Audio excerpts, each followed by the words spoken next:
예배소서 강의 두 번째 시간인데요. 은혜의 풍성함이 이끄는 예배라는 제목으로 말씀을 전하도록 하겠습니다.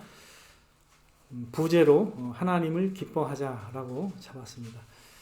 오늘 이제 본문 말씀은 사실 이게 지난번에 우리가 살펴봤던 본문 말씀과 연결이 되는 그런 본문입니다. 하나님 곧 우리 주 예수 그리스도의 아버지께서 그리스도 안에서라고 하면서 이 3절부터 시작되잖아요. 근데 이 14절까지가 한 문장이에요. 본래는 한 문장입니다. 연결이 돼 있어요.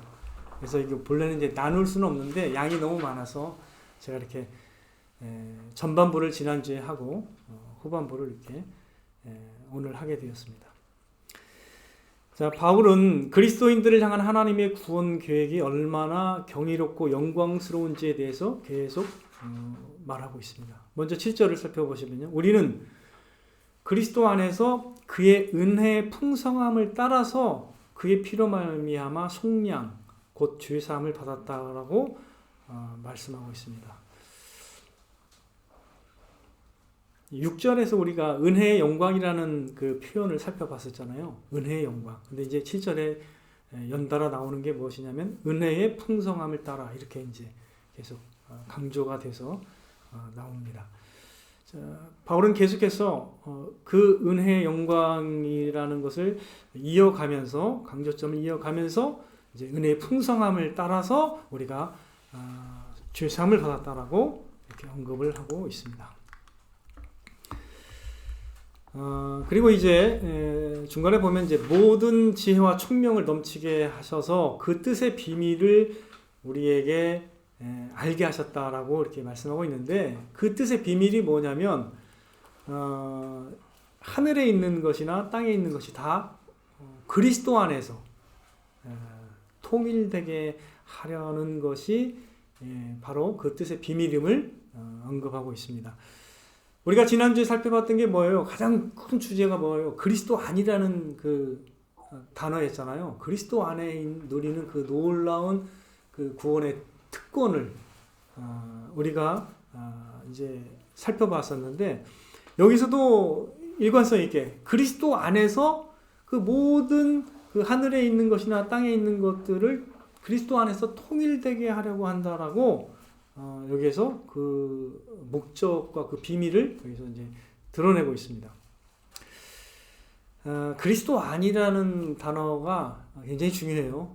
14절 끝까지 중요한데 그리스도 안에서 하나님이 계획하신 것이 그 모든 피조 세계를 그리스도 안에서 하나 되게 하고 연합되게 하고 한다는 거죠. 근데 이 의미를 좀 잘 알기 위해서는 좀 다른 말로도 표현하면 좋을 것 같아요. 그리스도 안에서 통일되게 한다는 말이 조금 잘 안 다가올 수도 있는데 골로새서 말씀을 좀 살펴볼 필요가 있습니다. 골로새서 1장 13절부터 20절까지를 좀 우리가 참고 구절로 살펴보면은 그리스도 안에서 통일된다는 말이 무슨 의미인지를 좀 더 이해할 수가 있습니다. 골로새 1장 13절에서 20절 우리가 보겠습니다. 제가 읽을게요. 한번 따라가면서 같이 읽으세요. 자, 그가 우리를 흑암의 권세에서 건져내사 그의 사랑의 아들의 나라로 옮기셨으니 그 아들 안에서 여기서도 말씀 나오죠. 그 아들 안에서 우리가 속량 곧 죄 사함을 얻었도다.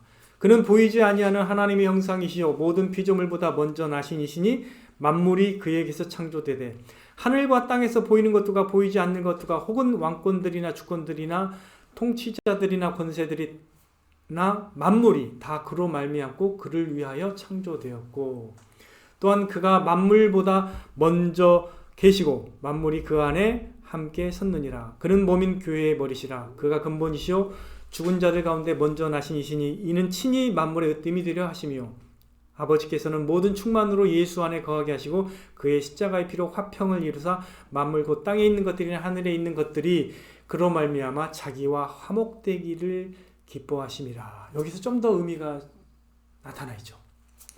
죄로 인해서 하나님의 형상을 닮아서 짐을 받은 인간들이 하나님과 멀어졌습니다. 하나님과 장벽이 생겼던 거죠. 하나님과 원수가 된 거죠. 죄로 말미암아 이 땅이 더럽혀지고 만물이 더럽혀진 거죠. 예. 그런데 어떻게 해요?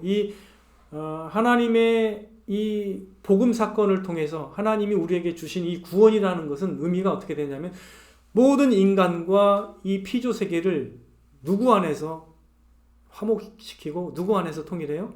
네, 그리스도 안에서. 그래서 그리스도 안에서 통일된다는 의미는 그리스도로 말미암아서 하나님과 우리가 화평이 되고 하나님께 나아갈 수 있는 길이 열렸기 때문에 이제 하나됨을 의미하는 말이기 때문에 통일된다라는 말이 그런 의미입니다. 하나님과 화평이 되고 화평케 되고 또 그리스도 안에서 우리가 연합이 되어서 하나님께 나아갈 길이 열렸다라는 의미가 있는 것이기 때문에 그래서 그 하나님이 우리에게 점진적으로 나타내셨고 확증하신 이 복음 사건, 구원 계획의 초점이 결국 마스터 플랜의 키가 어디에 있다고요? 예수 그리스도에게 있는 것입니다. 인간을 포함한 모든 만물이 그리스도 안에서 하나님과 화목하게 되고 또 하나 되게 하려는 것이 하나님의 그 구원 계획의 비밀이라는 거예요. 그게 있다는 거예요. 그래서 그리스도 안이라는 게 되게 중요한 의미가 있는 거예요. 그리스도 안에 있어야만 합니다. 그리스도로 말미암아서 이게 우리가 하나님께 나아갈 길이 열린 거라는 것을 잊으면 안 된다는 거예요. 오직 그리스도 안에서 하나님은 모든 피조 세계를 새롭게 하시고자 하는 그 목적을 이제 우리에게 계시하신 것입니다. 분명하게. 예. 자, 우리가 이러한 그 목적이 이제 사도 바울의 그 에베소서의 서신서에 이제 분명하게 드러나고 있습니다. 지난번에도 우리가 그리스도 아니라는 것을 강조했지만 여전히 구원 계획의 포커스는 오직 예수 그리스도를 통해서 또 예수 그리스도 안에서 성취되었다라는 것을 우리가 계속 기억할 필요가 있습니다. 이제 그리스도 안에 있는 우리 신자는 그렇다면 그리스도 안에 있음으로써 우리가요 하나님의 아들이 된 것이죠. 그걸 생각할 때 참으로 놀랍고 참 경이로운 것이죠. 놀라운 은혜가 우리에게 임한 것이죠. 하나님이 예수 그리스도를 기뻐하시고 사랑하신 것처럼 우리도 하나님께서 우리를 예수님처럼 기뻐하시고 사랑한다라는 것이 사실은 하나님의 구원 계획 속에 담겨진 그 진정한 의미예요.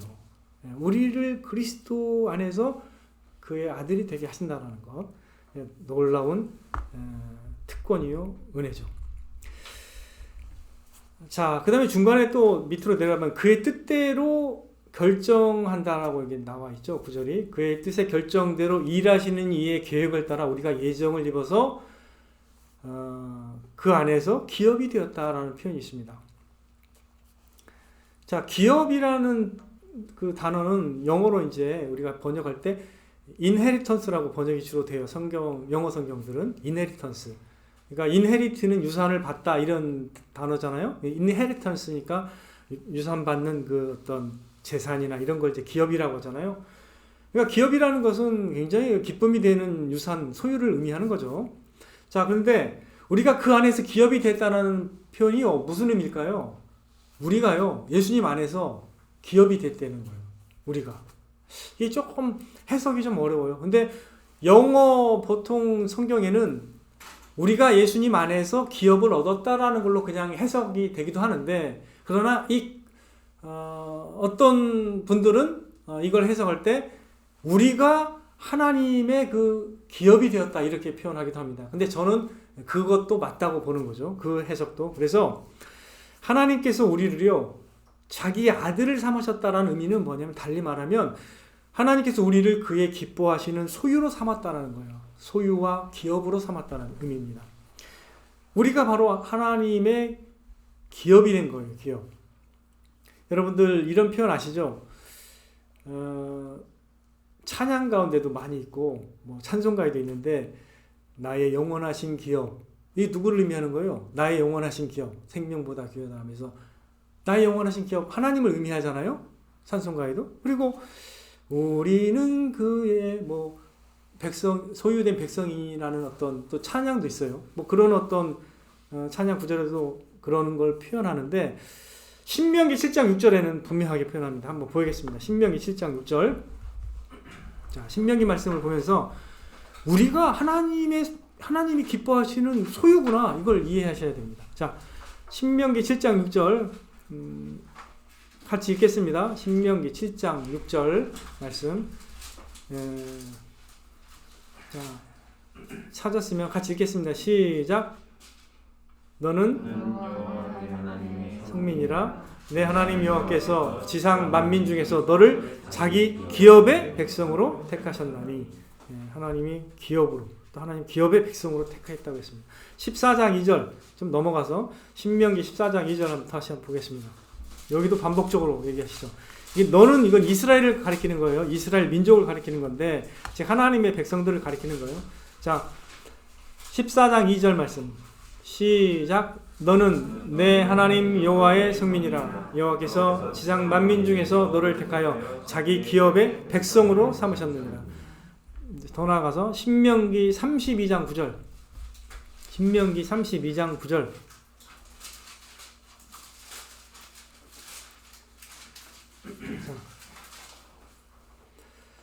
자, 신명기 32장 9절 시작.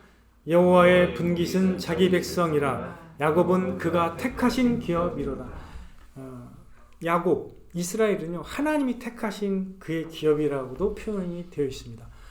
그러니까 그렇게 해석해도 전혀 무방합니다. 우리가 그의 소유된 백성이요, 그의 기업이 된 거예요. 하나님이 소중히 여기는 그의 기업이라는 거죠. 이 연관성이 있습니다. 우리가 자기 자녀에게 자기 기업을 상속시켜 주잖아요. 맞죠? 자기 자녀니까 그 기업을 자기가 소유하고 자기가 기뻐하는 그 기업을 물려주잖아요. 예. 맞죠? 하나님이 그 아들에게 그 영광과 권세와 그 나라를 다 주셨던 것처럼 우리도 예수 안에 있기 때문에, 예수님 안에 있기 때문에 그 하나님의 나라와 그 모든 영광을 우리가 누리게 되는 거죠. 같은 그런 어떤 맥락으로 우리가 충분히 이해가 될 수 있는 내용입니다. 그 반대로도 말할 수 있습니다. 하나님이 우리의 영원한 기업이라는 것도 여러분 기억하셔야 됩니다. 하나님과 하나님의 그 나라가 우리의 기업이에요. 서로 이게 이런 관계가 되면요, 하나님과 그 아들의 관계처럼 그런 관계가 되면 서로를 이렇게 기뻐하게 되고 서로의 그 어떤 상호 헌신된 관계가 있기 때문에 이렇게 공유할 수가 있는 거죠.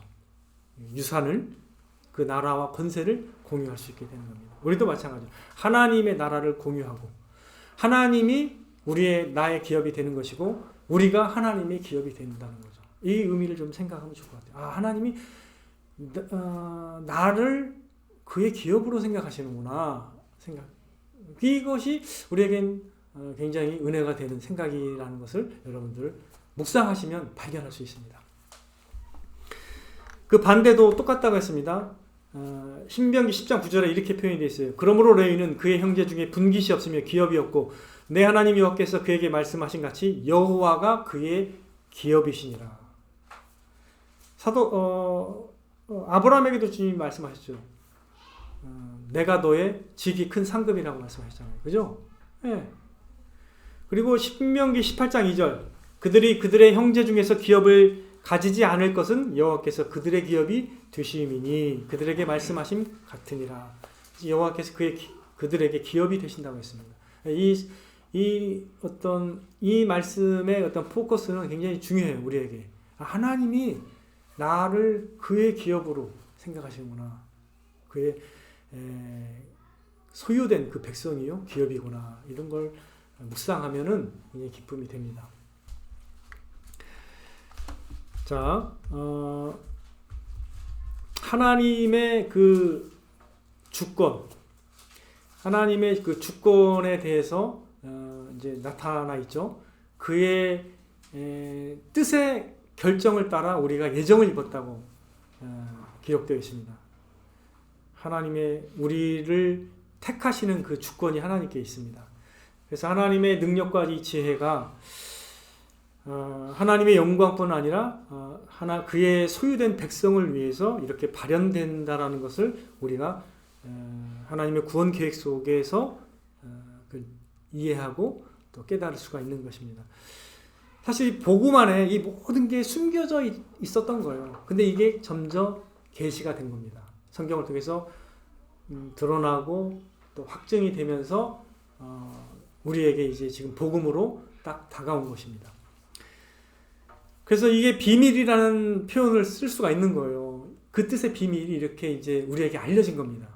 누구나 다 이 비밀을 알 수 있는 건 아니에요. 하나님의 은혜로 성령께서 그 지혜와 총명을 우리에게 주셔야만 우리가 이해하고 깨달을 수 있습니다. 고린도전서 2장에 나타난 바와 같이 하나님이 은혜로 주신 이 모든 것들을 깨닫게 하는 게 바로 성령입니다. 그래서 이 복음 안에 이 모든 은혜가 담겨져 있는데 이 비밀들이 서서히 우리에게 이제 드러나고 있는 거죠. 자, 우리가 이제 더 살펴봐야 할 게 이제 결국 14절 마지막에도 나오고 12절에도 나오는 게 반복적으로 두 번 더 나옵니다. 6절에도 나오고 12절에도 나오고 14절에도 나오는 게 뭐예요? 우리를 구원하신 목적이 반복적으로 나오죠. 3번 나오죠. 그 구원하신 목적이 뭐죠? 요약하면 하나님의 그 영광을 찬송하기 위해서 우리를 구속했고 우리를 구원했음을 반복적으로 사도 바울은 언급하고 있습니다. 제가 앞서 설명드렸듯이 그 영광은 은혜의 영광이라고 말씀드렸습니다. 그죠? 우리의 기쁨을 위한 그런 계획 가운데 그 하나님의 영광은 은혜롭게 우리에게 다가온다라고 말씀을 드렸습니다. 이 하나님의 영광은 그래서 정리하면 은혜의 영광이기에 우리의 심령에 감격과 감사와 찬송을 불러일으키게 하는 그런 영광입니다. 그래서 하나님의 영광은 그것을 맛보고 경험하면 자동적으로 찬송이 나오게 되는 거예요. 그래서 그 하나님의 은혜를 경험하게 되면 신자들에게는 그것이 기쁨과 감격이 되어서 하나님을 찬양하게 되는 것입니다. 이제 복음의 능력이라는 것은 이렇게 미래를 앞서 경험하게 하는 속성을 가지고 있기 때문에 신자에게 이렇게 소망을 주고 기쁨을 미리 주게 됩니다. 그래서 복음이 안식과 평안과 기쁨과 사랑과 영원한 생명을 앞서 경험하게 하면서 미래에 대해서 확실한 소망을 갖게 하는 거예요. 그래서 사람이 이렇게 환난 가운데서도 기뻐할 수 있는 거예요. 소망이 워낙 크기 때문에. 자, 그러므로 우리가 하나님의 은혜의 복음을 정리한다면 그 은혜의 복음이 우리를 능히 변화시키고 능히 든든히 서게 하는 하나님의 능력이 된다는 것입니다. 그래서 신자가 복음의 은혜 안에서 자라고 든든해지는 거예요. 분명한 겁니다. 이렇게 하나님의 은혜를 맛보면서 든든해지고 또 변화된 사람들은 하나님을 기뻐하고 즐거워하면서 영원토록 찬양할 수 있는 동기력을 얻게 되는 것이죠. 그러므로서 사실 이게 하나님이 하시는 놀라운 이 복음의 능력이 이렇게 우리에게 은혜로 다가와서 우리가 하나님을 감격 가운데 찬양할 수 있도록 만들게 되는 거예요. 이게 하나님의 결국 최종적인 능력입니다. 이게 은혜의 능력이죠. 근데 생각을 해보겠습니다.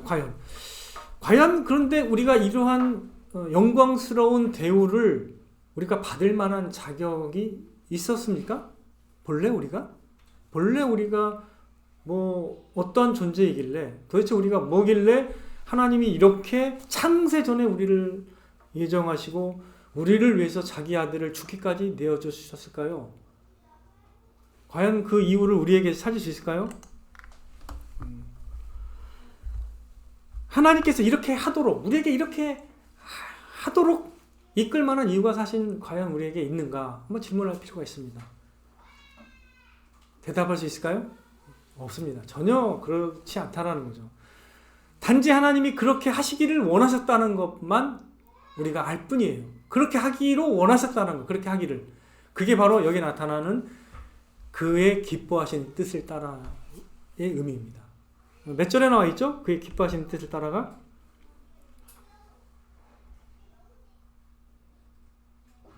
9절에 나타나 있잖아요. 그 뜻의 비밀을 우리에게 알리신 것이요 그의 기뻐하심을 따라 그가 그렇게 하기로 그렇게 하기를 작정했고 그렇게 하려고 하는 그 뜻을 기뻐하셨다는 거예요. 그 뜻을 내가 이렇게 너희를 구원하겠다라는 것이 하나님의 기뻐하시는 뜻이라는 거죠. 그러니까 이게 너무나 우리에게는 은혜로운 것이고 감격스러운 것이라는 거죠. 아니 우리에게서 뭐 그런 자격이 있었던 건 아니지만 하나님이 본래 그렇게 하기로 기뻐하신 가운데 작정했다라는 거예요. 이게 저에게는 큰 은혜라는 거예요.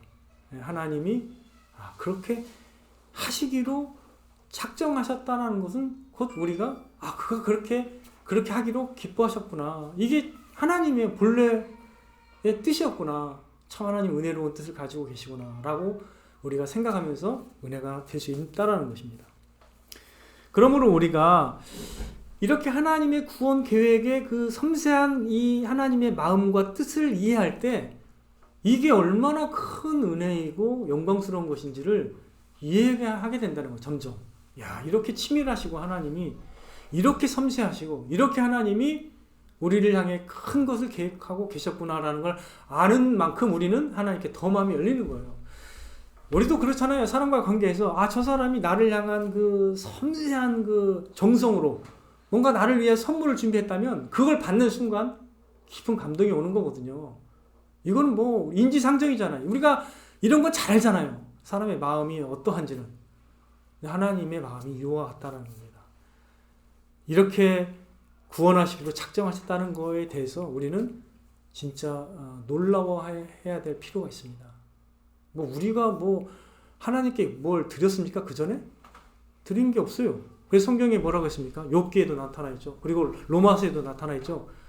누가 먼저 그에게 드려서 갚으심을 받겠느냐? 누가 그에게 먼저 드렸습니까? 그래서 우리가 하나님이 우리한테 갚았습니까? 그게 아니라는 거예요.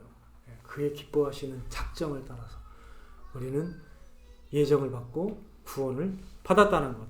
이게 얼마나 큰 의미인지를 여러분들이 좀 더 이해하셨으면 좋겠습니다.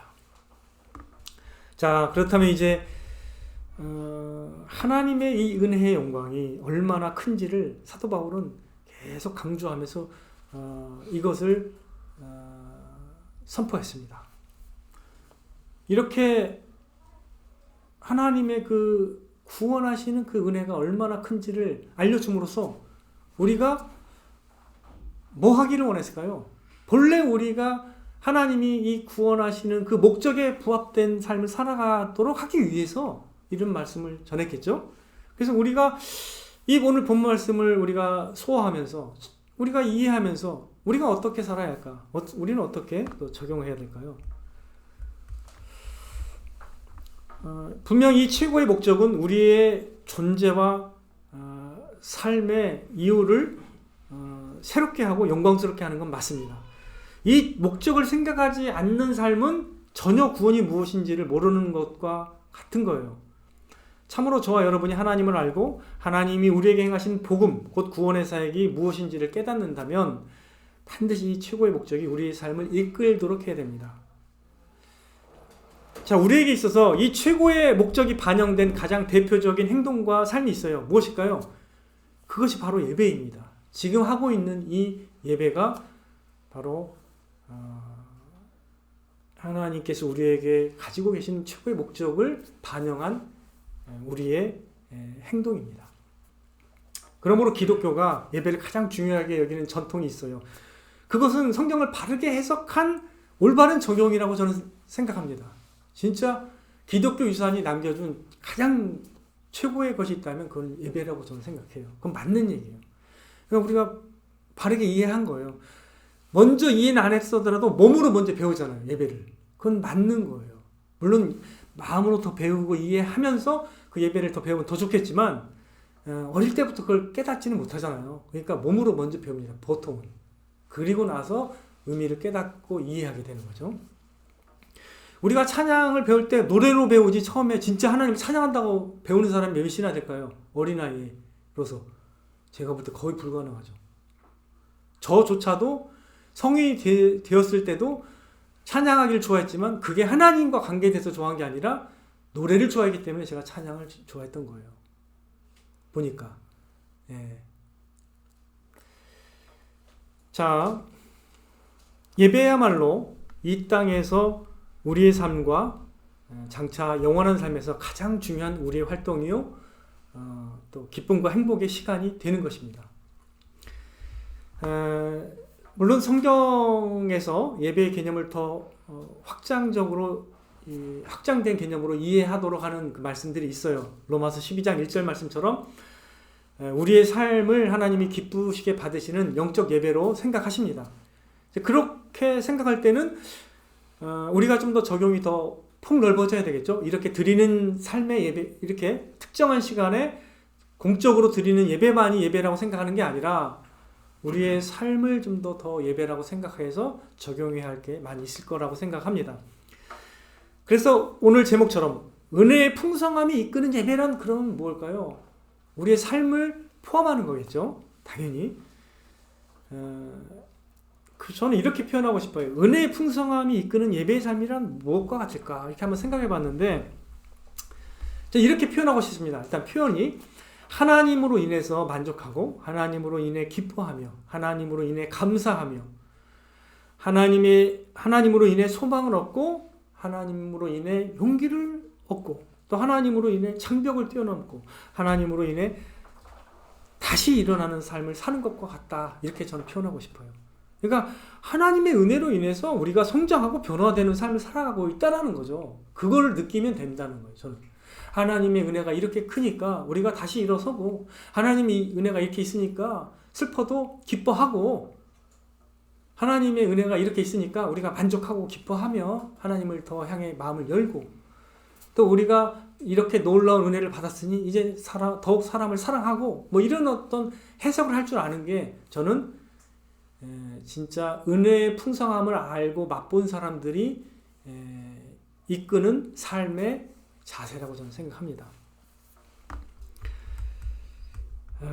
하나님의 은혜의 풍성함을 맛보고 느낄 때 우리가 참으로 하나님을 예배할 수 있는 것은 사실입니다. 우리가 은혜 안에서 만족하고 기뻐하는 만큼 우리는 하나님을 마음을 다해 예배할 수 있다는 것 꼭 기억하시기 바랍니다. 우리가 감동을 받은 만큼, 만족하는 만큼, 기뻐하는 만큼 우리가 하나님을 예배할 수 있는 거예요. 그만큼 또 열매를 맺을 수 있는 거예요. 이거 다 연관이 되어 있습니다. 자, 우리가 어떠한 대상이든 그걸 기뻐하는 만큼 열매를 맺게 되어 있어요. 공부를 기뻐하잖아요. 공부에 의한 열매를 맺을 수 있어요. 내가 등산을 기뻐하잖아요. 등산을 통한 건강의 열매를 맺을 수 있어요. 기뻐하는 그 대상이 좋으면 그 좋음이 나에게 오는 거예요. 이거는 뭐 모든 거에 통용되는 겁니다. 근데 그 대상이 나쁘잖아요. 그 대상이 마약이고 그 대상이 유흥이면 내가 망하게 돼 있습니다. 술 좋아해서 성공했다는 사람 봤습니까? 진짜 술을 너무너무 사랑해서 밤낮으로 주야로 먹고 마시고 거기에 푹 젖으면 어떻게 돼요? 인생이 술에 푹 빠져가지고 망하게 되는 거죠. 우리는 영향을 받는 거예요. 내가 사랑하고 기뻐하는 그 대상에 직접적 영향을 받게 됩니다. 여러분 꼭 기억하십시오. 우리가 참으로 하나님의 행하시는 일을 바르게 이해하고 하나님이 그 행하신 일 속에 나타나는 은혜의 풍성함을 진짜로 맛본 사람은 하나님을 기뻐하게 되어 있습니다. 하나님을 사랑하게 되어 있고 하나님을 향한 열매를 맺게 되어 있다는 거죠. 그래서 제가 늘 강조하는 게 왜 그렇게 강조하는지 연결을 같이 해야 됩니다. 항상 복음은 그 방향으로 흐르게 되어 있어요. 우리의 마음 본질이 하나님을 기뻐하는 방향으로 흐르게 인도하고 있습니다. 제가 교회를 다니면서 예수님을 믿는다고 생각하는 사람들 가운데 제가 많이 만나봤지만 하나님의 은혜를 참으로 깨닫지 못하는 사람들이 많이 있습니다. 이건 제가 사역하면서 쭉 경험해 온 그 기독교의 현실인데, 그런데 안타깝게도 이런 사람들 가운데 많은 사람이요, 하나님의 은혜를 알지 못하는데 이상하게 자기 의를 쌓아가면서 자아를 강화하며 자기를 섬기는 신앙인이 되어오는 것을 저는 많이 관찰했습니다. 달리 표현하면요, 율법적인 바리새인과 같이 외형적인 종교인의 모습은 있는데 실제로는 하나님을 사랑하는 마음이 없고 삶의 변화가 없는 교인들이 있어요.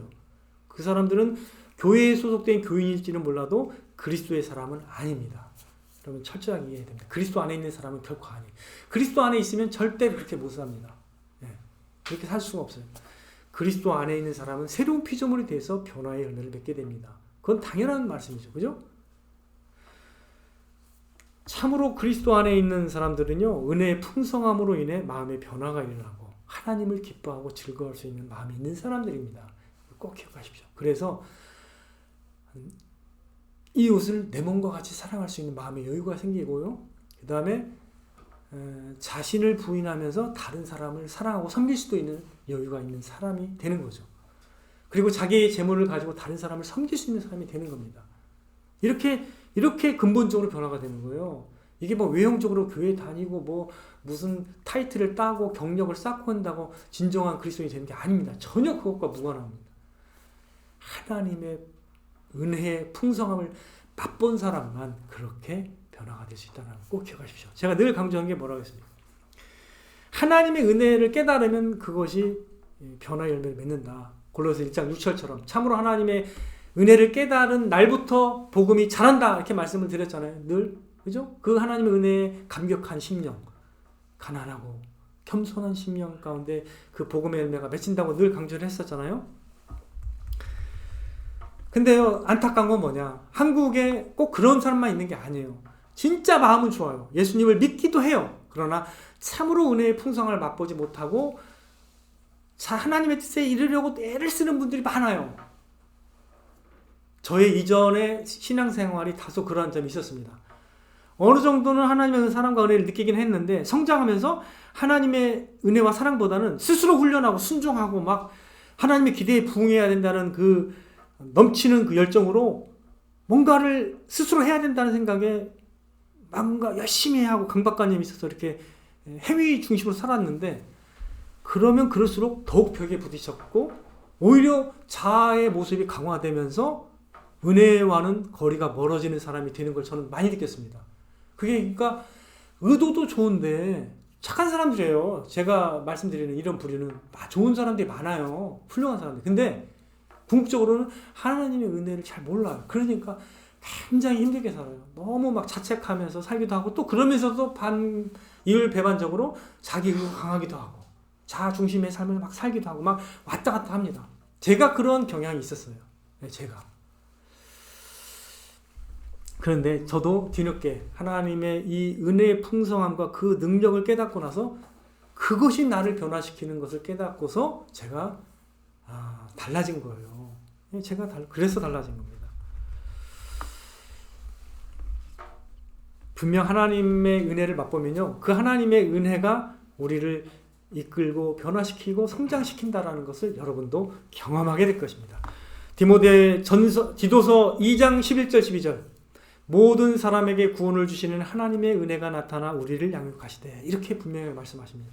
하나님의 은혜가 나타나서 우리를 양육하는 거예요. 삼위일체 하나님의 모든 이 구속하는 이 사건에 이 구속하는 이 모든 일에 은혜가 나타나게 되는 것입니다.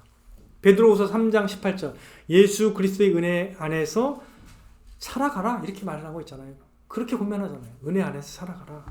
하나님의 은혜가 우리를 자라게 하고 이끌고 우리를 온전케 한다는 걸 꼭 기억하시기 바랍니다. 매일 복음의 은혜로 그러므로 만족하고 기뻐하고 감사하는 삶을 살아가십시오. 그것이 매일의 삶을 예배로 승화시키는 삶의 본질이 되는 거예요. 어렵게 생각하지 말고요. 그 은혜 안에서 만족하고 기뻐하고 감사하면 돼요. 그러다 보면 삶이 변화돼요. 내가 기쁜데 내가 즐거운데 뭔들 안 되겠습니까? 그죠? 내가 기쁘게 살면 내 삶이 변화가 되는 거예요.